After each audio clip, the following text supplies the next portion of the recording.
So, welcome to Offensive, where all of our graphics are made by Bill Belichick's girlfriend, Jordan Hudson, and we're all related to him as well.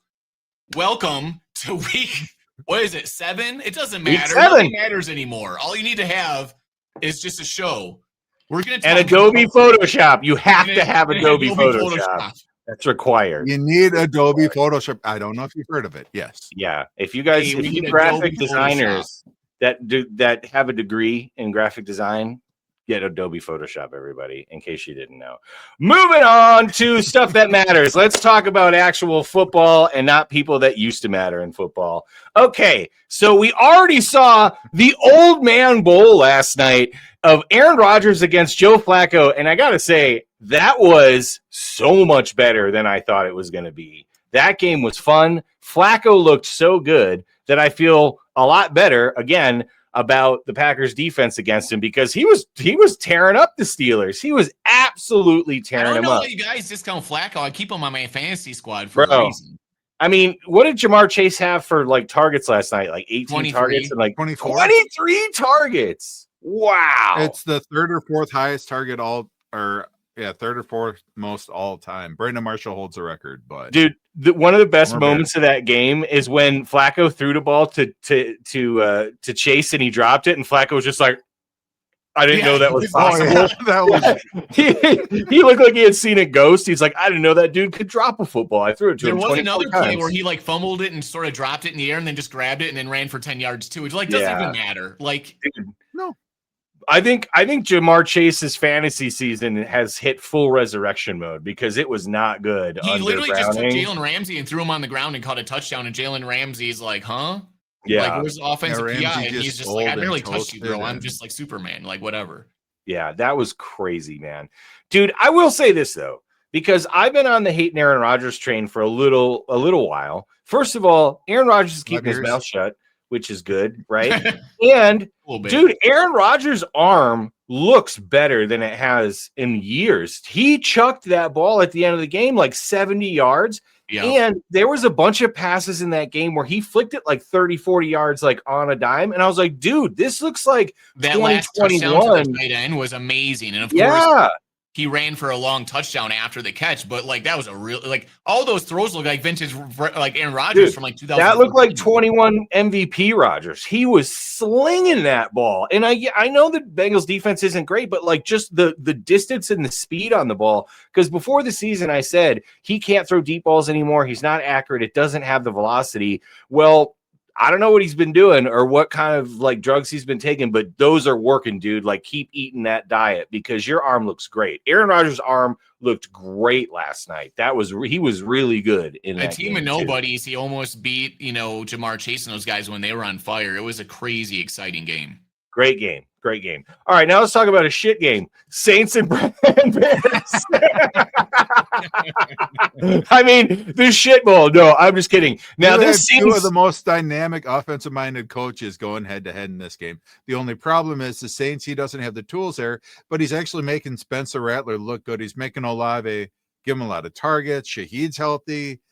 And, Dennis Allen, he gets to go back to play against his old team, so it's going to be ugly. This should not be on national TV. But the Saints did beat the New York Scataboos just 2 weeks ago. Saints are winning this game, Dave. So I'm calling it right now. Saints there might be some. Oh, did we lose your mic? Are you still there? Oh, sorry. I think he was cursing and the universe cut you off because it knows you're wrong. So here's why I'm saying the Saints are going to win, Dave, because the Bears in their freaking 13,000 turnovers they got this year, and they're like I think number one in the NFL, Dave, in plus turnovers, which is really good, by the way. And I'm not saying they're all luck. That's actually the sign of like a very good, impactful defense and an offense that's not turning the ball over a lot. So like seriously, good for them. I'm not trying to take that away from them. But what I am saying is that when you need 3 turnovers to win a game and you barely win it, that's not necessarily a good sign. So they're riding high. Everyone expects them to win, which is why they're going to lose this game because they're expected to win. We're the only team to score 21 points every game this year. That's impressive. So the offense has a solid floor. We're getting turnovers. Yep. That's good enough. We're not a great team, but we're good enough right now. No, the Bears are. I'd say the Bears are a pretty good team. Yeah, I would say they are a pretty good team. They might be able to take another step to. Yeah, but I feel like the Saints are kind of due some good luck, and the Bears are due a little bit of bad luck because you guys have gotten a decent amount of good luck in some of those turnovers, right? So, and I gotta say, I really love Alvin Kamara. His quote when they asked him about getting traded, he's like, "Man, if you trade me, I'm just gonna go drink pina colada somewhere." Yeah, he's like, he knows he has nothing left to prove. He doesn't need a ring. If he has a family, if he has kids, let him stay at the school. They can be in New Orleans their entire life and be kings. No reason to chase any rings. Pull out your family. I love that call. I actually do too. Alvin Kamara is an interesting guy. Now he's got some, trouble with the law here and there, but like most of the words we've heard about him is he's not like a bad dude, right? He just, he's not perfect either. Players are becoming, I think, more aware also of like CTE and retiring at like a reasonable time. I think some players are at least. Yeah, I think that might be a thing that we see more going forward as more science comes out and CTE studies come out. Players that are good maybe don't play till 34, 35. Maybe they play till 29, 30. They do the Barry Sanders in the future. Andrew Luck, man. He's got a fat stack of cash that he's sitting on. So yeah, he's fine. All right, let's talk about another game that should be obvious. I mean, Raiders, Chiefs. Do we think the Chiefs by 15 in this game? 20? Yeah, how many? 11.5 point spread right now. I think every Raiders game. The only thing you should bet on in the Raiders game is 2.5, which is how many interceptions does Geno have? Is it over or under 2.5? I think that's the best betting line that you could get in a Raiders game because they're not going to win this game. So I'm going to say the under, though. I think Geno throws 2, not 3 in this game, 2 interceptions. So, all right. Now, Jets, Panthers. This one is a trap game for me, okay? Because the Jets look like the worst team in the history of the NFL, basically, according to Doug, right? And they have the worst coach ever, according to Doug. I picked the Panthers to sneak into the playoffs, so I really need them to win this game, which is why I feel like the Jets are going to somehow ruin me and somehow find a way to win this week. In the Meadowlands, I mean, the Panthers are coming off a great win. I still think the Panthers are going to pull it out, but I think they're going to make it close, and I think the Jets have a chance to kind of spoil their party. What do you guys think about this game? Yeah, the Carolina Panthers have looked really good the last 2 weeks, and the Jets had literally last game against the Broncos net -10 passing yards, right? Yeah. And the game was kind of close, but mostly because the Broncos are playing badly. It's a game over season stuff. But like the Jets look worse every week. But that's the thing is that like it's the Jets are the trap team because they can run the ball decently well. And if they can establish that on you, maybe all of a sudden, get your own head. And Carolina hasn't really proven themselves as a contender yet. They're kind of all over the place, but they're going to have to beat teams continually if they're going to be a playoff team. It's almost as hard to go 0-16 as it is to go 16-0. And I know there's 17 games now, but I'm just saying like historically, right? Like going winless is almost as difficult as not losing a game because it's the NFL. There's still talent everywhere. A turnover here or there, something wonky happens. They're going to win a game at some point. You know what I mean? Garrett Wilson? Yeah, I mean, I don't know if that makes the biggest difference in the world because they could run the ball really well, or they could get a turnover that, or get a punt return for a touchdown, or, it's the NFL. Crazy stuff happens. So I really hope the Panthers win this game because I'm still predicting them to make the playoffs. And the Panthers might have Hubbard back, so they have a 2-headed monster at running back. Dude, that would be fantastic. I would like to see that. I think they'll probably bring Hubbard in for like 10 to 12 carries, maybe keep it small as he comes back, and Rico Dowdle will probably get 15, right? But if they can run the ball, the Panthers are going to be really hard to beat this year. Kind of like the other team in their division, the Falcons, like who just can't seem to pass the ball, but man, they can run the ball down there. Mm-hmm. All right, so let's talk about another team that likes to run the ball, the New York Giants. Jackson Dart can run the ball. Scadaboo can run the ball. Their defense looks like they should have looked at the beginning of the year, and now they actually look decent against the Broncos and Dave's favorite player, Bo Nix. So tell me, Dave. Dave, who wins this game? The home team, but it's going to be ugly. Again, when the Giants had to go on the road to New Orleans just 2 weeks ago, they fell flat. And I'm going to say that the Broncos, they have a better defense. They have 3 weeks of game film on Jackson Dart. They know that he's going to try to rush for 50 yards so far in each of his 3 games. You got Scadaboo, and you don't really have much for wideouts that you really have to worry about. I think Slayton's going to be out. Hyatt's going to be available, but he stinks. He can run 2 routes, and that's it. You just have to shut down Wan'Dale Robinson, the little man. I think they got the corners in Denver to be able to do it. So I like the Broncos. It's going to be fun. It's going to be exciting. It'll be something like 24-17. It'll be an entertaining game. I love what the Giants offense they have. Jackson Dart, he's fun to watch. Scadaboo, he's fun to watch. But yeah, Giants ultimately fall short, but in a highly entertaining game. The Giants. Go ahead, Doug. I listen to Broncos radio here in Denver, and the Broncos think this is a trap game. When you say a trap game, you're assuming the other team's bad. The Giants looked good last week, right? So the Broncos in their whole community kind of has a weird warped version of stuff where they think their team's better than it actually is. They have a lot of confidence. That's fine, you know what I mean? Like that, they're proud of their team. But you can't Packers. Call the Giants game a trap game, like of how they played the Eagles. Are you kidding me? I think it's a trap game in the sense that it's a home game, Doug, against a team that wasn't a playoff team last year. A team that's 2-4. With a rookie quarterback and a rookie running back, you expect to win that game. So I can see how they would call it a trap game because I'm calling the Giants to win this game. I'm saying the Giants go in and they win because they're going to run the football. And when you have a no-fly offense or a no-fly defense on an offense that can't pass anyway, doesn't really hurt them that much. Yeah. You know what I'm saying? Like if your offense is only getting you 140 passing yards a game anyway, and you're relying on the run and you're relying on defense to make turnovers, which I think this Giants defense could do.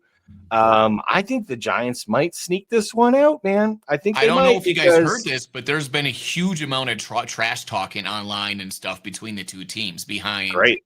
Yeah. Scadaboo versus like the Giants defensive lineman, Abdul Carter. They've been going at it hard on Twitter. Scadaboo versus the Giants defensive lineman. He really is too smart. Abdul Carter, all these guys. He's talking trash to his own team. I mean, I think Benito in the defensive line of the Broncos. Yeah, Nick Benito. Oh, okay. The defensive line of the Broncos is very good, but again, that's because the Jets were trying to pass, and Dave's second favorite player, Justin Fields, didn't know where to throw the ball. So I don't think Jackson Dart's going to have that Kyler problem. Murray is my second favorite. Yeah, that's true. But I think Jackson Dart, the one thing I like that the Giants have done with Jackson Dart, which I don't understand why the Jets aren't doing this, is they're doing designed runs. Like, designed runs. That stops the pass rush a little bit because then they want to hold the edges or then they just want to check to make sure that you're not running. Like if you have a pass rush that's getting 9 sacks a game, what do? You do quarterback runs, you do screens. Like, as much as I think Brian Daboll is not a great head coach, I still think he's a decent coordinator, and he'll find a way for Jackson Dart to run and try to. Yeah, he's definitely better than Aaron Glenn. Let's put it that way, which is not saying a lot. He's the best. That's not saying a lot. Okay, that's not saying a lot. Okay, I think the Giants come in and they steal this one. I think they steal this one. So, and maybe not steal because, like Doug said, they are playing pretty well, right? So let's give them some credit. Okay, Green Bay Packers coming down here to Arizona. I didn't buy tickets because they were way too expensive. And we're already going to a game this year that was cheaper in Green Bay, of course. But I think the Packers are definitely winning this game. I just am curious to see what Jacoby Brissett does because it's still going to be Jacoby, right? Like Kyler's out again this week. So we know the Cardinals offense is going to be better. We know the Cardinals offense is going to be more dangerous. This is a trap game if there ever was one. Yes, this would be a trap game for the Packers. I mean, I feel like every Packers game that's not against a great team is a trap game. It's a trap game, but this is like the backup quarterback playing. Jacoby Brissett, but Jacoby looked great. He looked really good against the Colts last week, right? He looked good. That offense looked good against the Colts. And the Colts have a really solid defense this year too. And Green Bay's defense hasn't shown up as much in the last couple of weeks, but Green Bay's favored by 7.5 on the road. And again, Green Bay's defense hasn't played terribly, but they don't create turnovers. And what's their problem, Ben? Veteran quarterbacks that figure out what defense they're in and dump the ball down. What has Jacoby Brissett done his entire career? Throw 5-yard passes. His whole career, that's all he's done is dump the ball off. Yeah. Jacoby is literally the dump master. So like the dump master. I know that's probably not the best name. Sorry, Jacoby. Much respect, but you know what I'm saying. Jacoby. Jacoby's a pro. The limiting factor for that is the offensive play caller for Arizona. He likes to run Marvin 20 yards down the field outside of the numbers. So that negates Jacoby being able to do that. If you have a smart game plan, like we saw last night, smart vet QBs, broken record, can do those quick passes, get the ball out there real quick. If you design an offense like that to where you can use Marv, that'd be awesome against Green Bay. That's not what they do with Marvin Harrison. I know. Yeah. So this for me is where Jeff Hafley needs to like play with his defensive blitzes and things like that and mess with Jacoby. Don't just let him dink and dunk you to death because Jacoby will do it. He's a pro. Mm-hmm. Like he knows what he is, what he's capable of. He's a very good backup and he can win football games. He proved how good he can be last week against the Colts, who have a pretty good defense, right? So yeah, I really want to see what Jeff Hafley does in this game because he can prepare for Jacoby and hopefully come up with a good game plan. But I still think the Packers pull this out by 10. Dave, do you have a spread? You want to bet on a spread again? We could do donuts. Oh, to go with the donuts? Yeah, donuts. So I'm saying 9.5 plus. I'm picking above 9.5 Packers. What do you think about that? I'll take the below on that. You'll take the below? Green Bay wins, but I'll take the blow on that. Yeah. Okay, so you think really Green Bay like wins these by bets a lot. less than 9.5. Okay, so that's this for donuts this time. Because we're definitely doing donuts. Dougie's just going to sit back and we're just going to enjoy our coffee and donuts. So we ain't going to get him nothing. Well, next I'm betting on any of them. He just figures that we'll bring back. I'm betting on pancakes next week or something. We're going to have a full breakfast buffet, dude, by the time we're done. Yeah, we're going to have a house full of stuff. Yeah. All right. So let's go on to what I think might be my favorite game of the week is Falcons 49ers, because this Falcons run game, just trying to still figure out what the Falcons are, trying to still figure out what Michael Penix is, but their defenses looked really good. Well, if your defense is good, a Shanahan offense is a fantastic test for that defense, right? Mm-hmm. Even with Mac Jones in there, which is Mac Jones playing this week, guys, or is it Purdy? Is Purdy actually? No, it's Mac Jones. So it is gonna be Mac Jones. Okay, so Purdy's still out this week. There was news that he might play this week. Yeah, he was listed as questionable. Yeah, Kittle will be in. Okay. They say that they're not going to put him on a pitch count. An interesting stat about this game is right now the number one passing team yards per game is the San Francisco 49ers with Mac Jones at the helm. Mac Jones. That's what I'm saying. It's the Shanahan offense. Oh yeah, the number one rushing offense is the Atlanta Falcons at 151, and then the number one defense out there yards per game is Atlanta 253. Wow. Which again, that goes hand in hand because if you're running a lot, you're killing the clock. Your defense doesn't have to defend as much. Exactly. So that'll be a fantastic matchup to see what Shanahan can do. Yeah, this is almost like oil and water. I love it. I love this game. I can't wait to watch this game. I'm really actually excited for this game because it's such a good, I think, benchmark for the Falcons to see what they do in this game. Because we all know the 49ers are good. We all know the 49ers are going to win enough games, and we know what Shanahan is, right? Well, let's see what the 49ers got, or the Falcons got, excuse me, because they're going up to the West Coast at San Francisco. They're going to try to run the ball. Let's see if they can do it. I'm excited to see if the Falcons are good. Again, I picked them to win that division. The Buccaneers are making me look like fools right now, but I still got faith in the Falcons. I still got faith in you guys. Doug, who do you got in that game, Falcons or 49ers? I think this kind of is like one of those games where like, can you out coach Shanahan? Probably not. So yeah, it's a real test for the Falcons. The only way that the Falcons win is if they just physically beat up the 49ers. Like they're just too big and fast and good on defense, and can run the ball really well. And maybe they could just run right over the Niners. They could do it. But if it comes to coaching, there's no way they're going to be out coaching the Niners. So I don't know. It's hard for me to pick a team in this. Like, I feel like I'm just right down the middle. If you said, hey, Doug, you got it as $1 million and you have to pick a team, I'm going to pick the Niners because I think coaching is going to win. But I really don't have any faith in that, though. Fair enough. Understood. What about you, Dave? I think this is going to come down to, can Michael Penix make a play in the fourth quarter? They don't have the pass rush. If he is able to make a play, I think that's going to be a good impetus to John Lynch to go out there and get another edge rusher because they lost Bosa. I'd say it's a toss-up.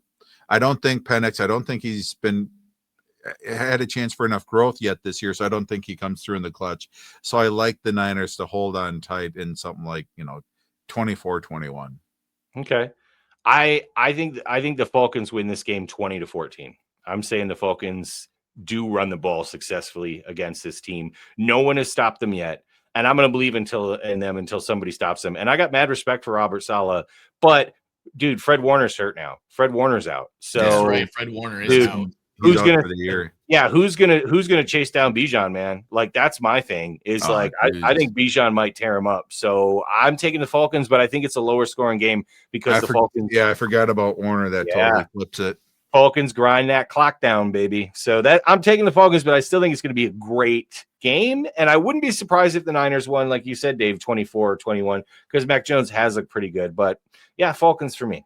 Okay, another game up on the West Coast that I think is going to be pretty good. But I think there's a clear winner here, but I could be wrong. I think Seattle owns the Texans because that defensive line, like I said at the beginning of the year, is pretty good.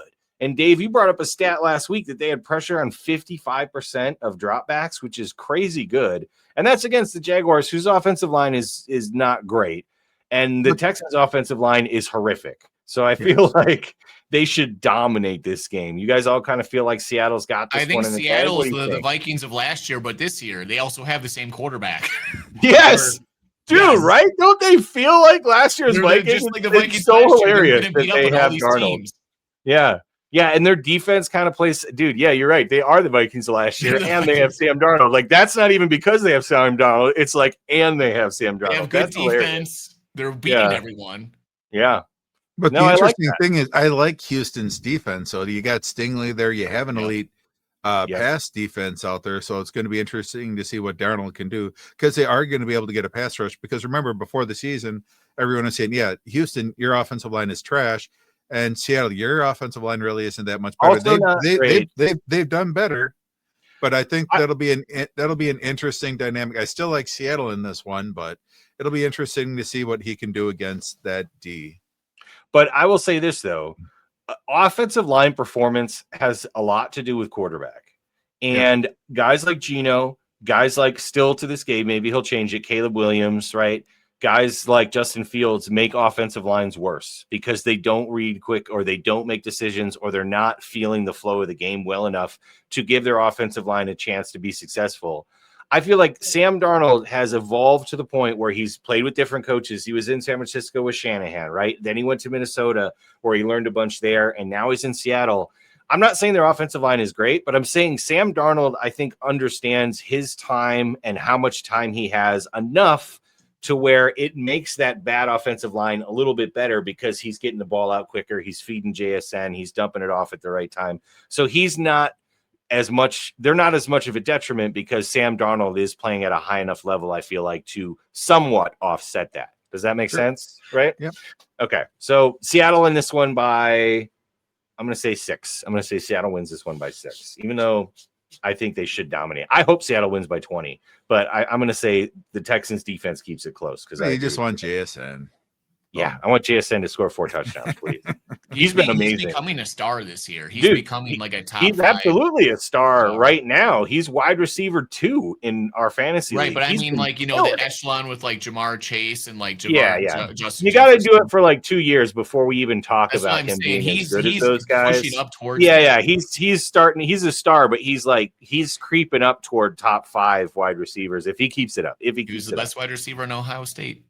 Yeah, that's what they said.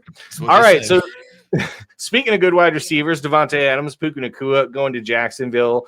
After Seattle kind of handled them pretty easily last week, do we think the Rams have a similar performance, or is this a trap game for the Rams? And that's weird because Jacksonville's Puka's not bad. Out. Oh, Puka is out. We knew it was going to happen at some point, man. We knew it was going to happen. We knew it was going to happen. But at the same time, you know, Devontae Adams has had no problem. You know, Devontae will get 12 or Tutu's, instead of getting his 1 for 40, he can probably get you three for 60. He can still help to move the chains and whatnot. So the Jags defense has still been pretty good. Even against Seattle, they weren't that bad, right? Mm-hmm. So do we think the Jags defense is enough with a Puka-less Rams team? Or do we think the Rams just go in there and they should be expected to win? Because I still think the Rams will pull it out, but I think the Jaguars are better than people give them credit for, and the record kind of shows they're decent. I mean, they beat the Chiefs thanks to Patrick Mahomes and again the greatest play in the NFL this year, the fall over touchdown. But I think the Jaguars are going to make a game of it at least. Maybe they pull it out. They're at home. What's the line on this one? Do you guys know the line on this one? Is it Rams by like 1.5? I would assume it's. They're like both. Let's see. They're both 4-2 on the season, which makes it interesting. You got to get up early for it because it's 8:30 kickoff in Wembley Stadium. Rams 3.5. Oh, it's over 3.5. over and under is 44.5. So. Oh, I forgot it was the London game. Nope, I'm taking the Jaguars, dude. That's home turf for the Jaguars. Yeah, that's London's home turf, their home. That's the super long. If you don't like going from West Coast to East Coast for a noon game, this is West Coast and then some for an even earlier game. Dude, I forgot. And it even says on the screen, no, that's the London game. The Jaguars, like London is their second home. I'm taking the Jags in this What's one. the over-under the Jaguars moving to London? That is great. They almost have to be the favorite because, they got to be. Oh, yeah. No, their owner's from London. You know, Shad Khan's from London. So, and they're building a new stadium in Jacksonville. But, dude, I'm telling you, like, if they get an NFL team in London, my thought has always been, guys, that if they do expand NFL to England or London, they're going to expand it with 2 teams because London's big enough to handle it, and it'll be like one expansion team and then maybe the Jaguars at the same time, so that when you travel there, you're playing 2 games so you can stay for the week and get the jet lag off or something like that. I don't know. I feel like the NFL might do that at some point. So I definitely think the Jaguars are clear-cut winners if it comes to a London move. Okay, Browns and Dolphins. I mean, I don't know. This is going to be so much fun. They're predicting 50-mile-an-hour wind gusts. Ooh, no, that is theory. Okay, so I want to see Shedeur play for sure now to see what he does, right? I just want to see what he does. Like he doesn't run the ball. Let's see what his accuracy does in that. Because if it's that ugly, this could actually be pretty fun. Yeah. No, this is going to be a 3-7 game. I don't know that there's going to be many first downs. I know Miami's pass defense. Everyone was saying their secondary. They don't have a secondary, but it's with the high winds. You have 2 weak arm quarterbacks. It's going to be very ugly. I still like the home team to pick it to get the win. You're picking the Browns to win a game, man. I don't know if I can do that. Didn't you check my fantasy team? I have 3 Browns wide receivers on my roster right now. Oh my God, Dave. Oh my God, Dave. When Shedeur comes in, he's going to pick out, okay, who's his favorite wide receiver, and then I cut the other 2. No, Tillman was good last year. Flacco was good the last time that he was in Cleveland. I thought that he'd be good again, and then it was disheartening to see him go to Cincinnati, and all of a sudden he's like, oh wait, I can do this again. Yeah, I'm so glad I traded you Jerry Jeudy because I would not want to deal with that. All right, moving on. So forget that game.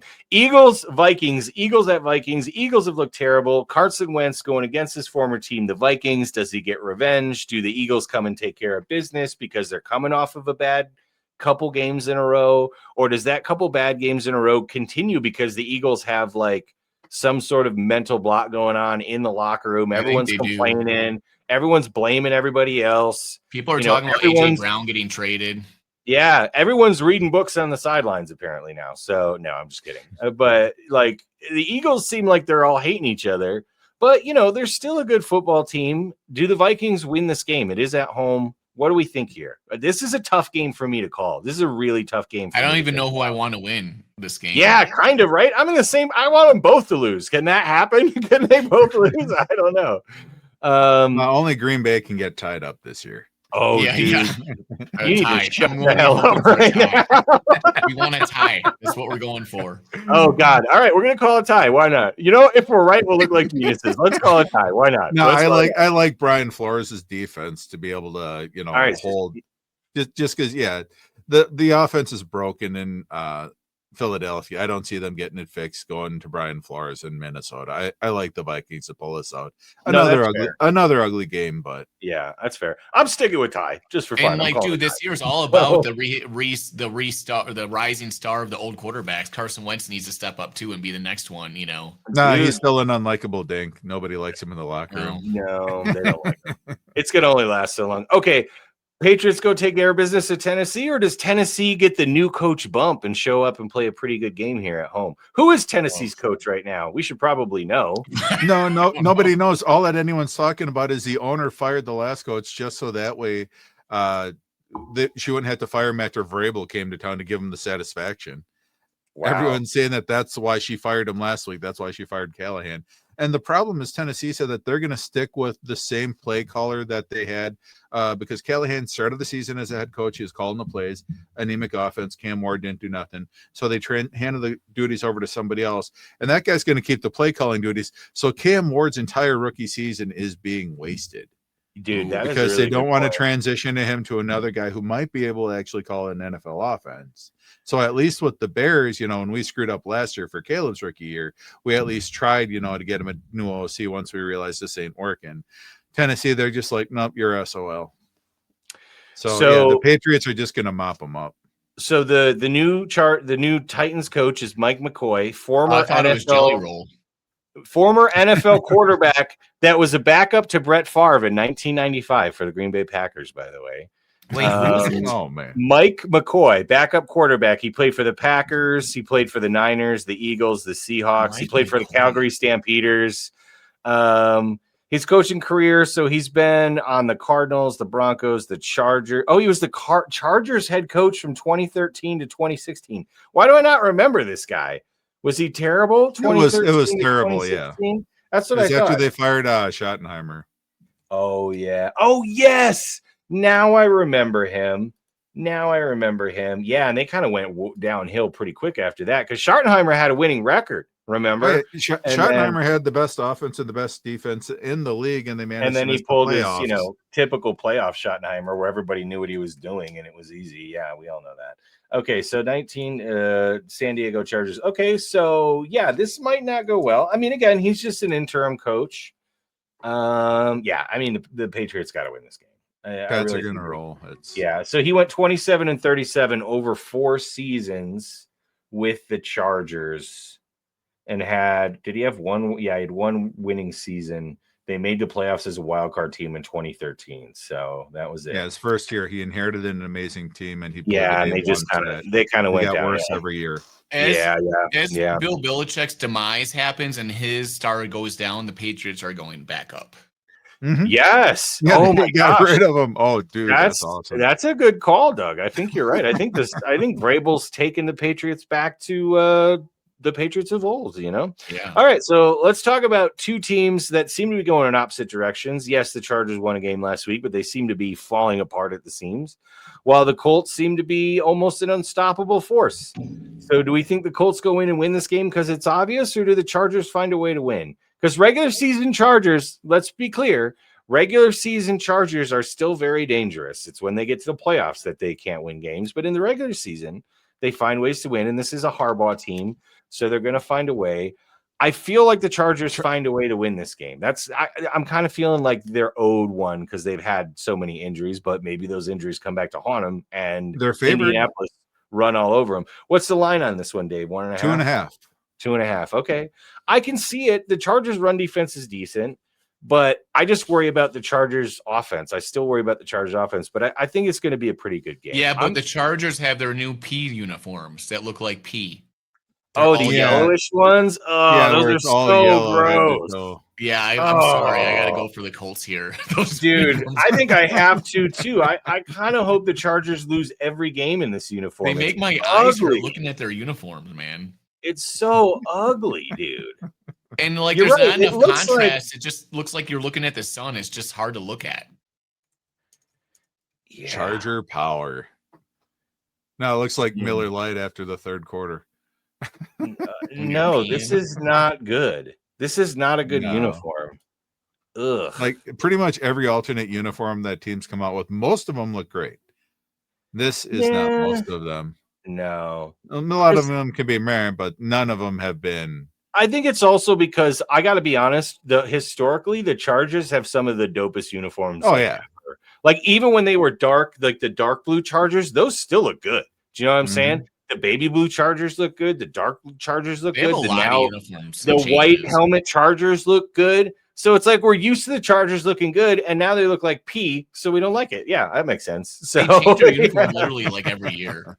Not every year, but they make like little changes all the time. Yeah. I could see that, but I'm just saying in general, the Chargers have pretty slick uniform history, and this is not part of that. This is not. This is gross. Okay, Colts. Good. Yeah, Colts by a piece. We like the Colts. Okay, fair enough. Commanders at Cowboys. What do we think about this? Is another good game. The Commanders looked like crappy, and their defense looked like trash. But I think that this is a get right game for Washington. I don't think Washington's great, but I just think that they could win this game. No Debo, running backs hurt. Bills fumbled last week. I mean, the Commanders shot themselves. Commanders shot themselves in the foot a couple times. They could have won that game, but their defense did not look very good against the run. And the Cowboys offense is a top 3 offense in the league right now. They are really good. So we know the Cowboys are going to score. It's at home. It's in division. I think the Cowboys get this one. I think the Cowboys win this game in another shootout. Sometimes these division games, though, you know what I mean? I feel like Oh, yeah, Washington is going to show up. How did the Cowboys do last week? They won, right? Or they lost, right? No, they lost to the Panthers. The Panthers, baby. Yeah, exactly. Yeah. They lost to the Panthers, so that means that they're going to win because they've lost, won, lost, tied, win, lost. So time to win, and then they'll lose to the Broncos next week, and then win against Cardinals.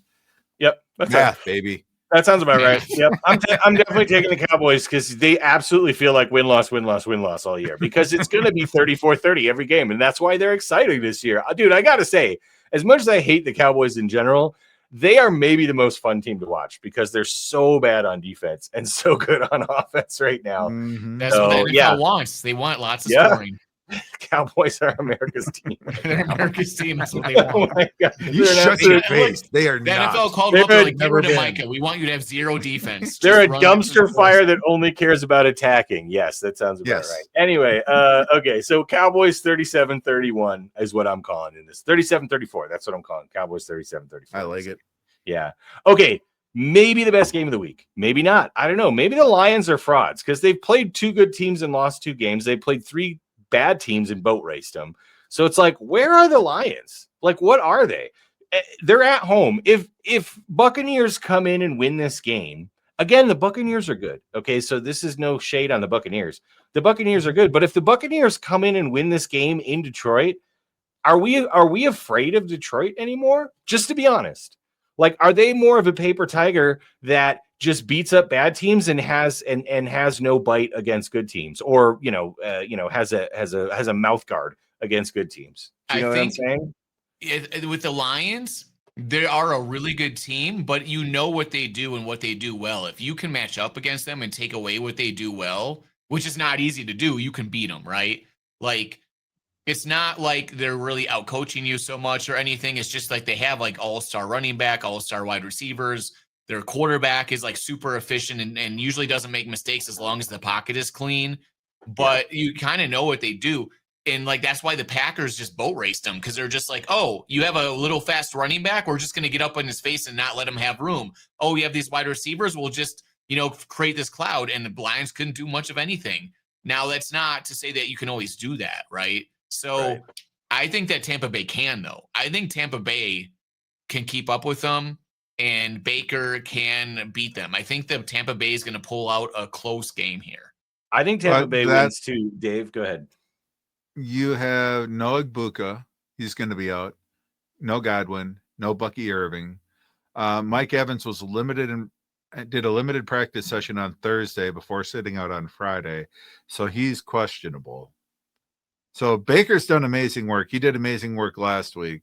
How many of the Detroit Lions defensive backs are going to be out for this game? That was going to be the transition. My point is going to be, if it's Baker with no weapons versus Detroit with no defensive backs, I'll take Baker all day. He'll throw it to a refrigerator for all I care. Do you know what I'm saying? Like, he'll find a way. Like a lot of injuries in the second. They'll find some guy in the Walmart in Detroit and put him at tight end, and he'll catch 2 touchdowns. Like, Baker will make it happen. Cade Otton last year for his? Yeah. It was a 6-game span where he had, between weeks 3 and 10, he only had 2 games with fewer than 8 targets. He got 6 or more catches in 5 of those games.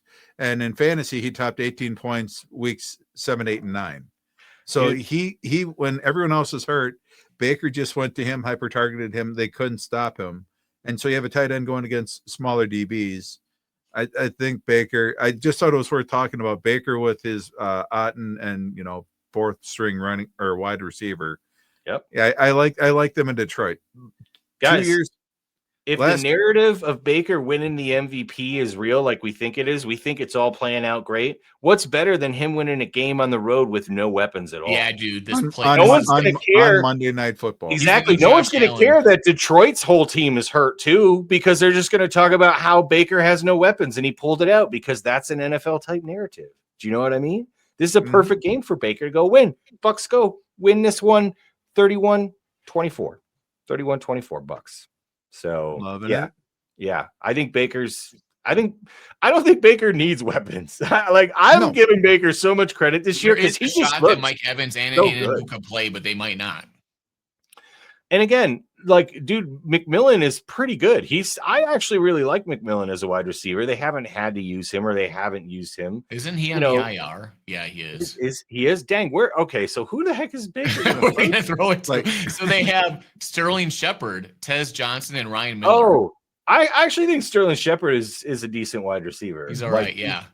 He's a good step-in wide receiver. And Tez Johnson, I think, has got some yards. But Jalen McMillan is hurt too. I did not know that. I was kind of hoping he'd have a breakout game.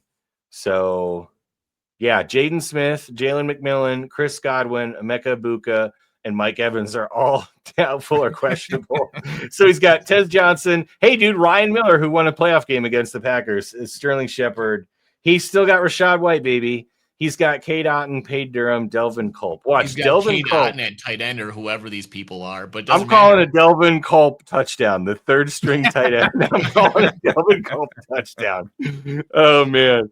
No, that might be the best game of the weekend. I don't know. I think the 49ers-Falcons game is my favorite game personally this weekend, just because I want to see what the Falcons are. But right after that, I'd say Buccaneers-Lions is just going to be fun. Washington, Dallas is going to be fun. Baker is the new Josh Allen. The Bills are falling apart. It's time for Baker to step up and get MVP. That's what I'm saying. This is a perfect time for Baker to continue that narrative. He has even less players on his team than Josh Allen does. Is perfect for this story. Yeah, I think the odds for him are now went from 30-1 to 3-1. Dude, so he's the third from the favorite for MVP. Dave called it first, and we all jumped on after week 2. We're like, yes. Bet on Baker.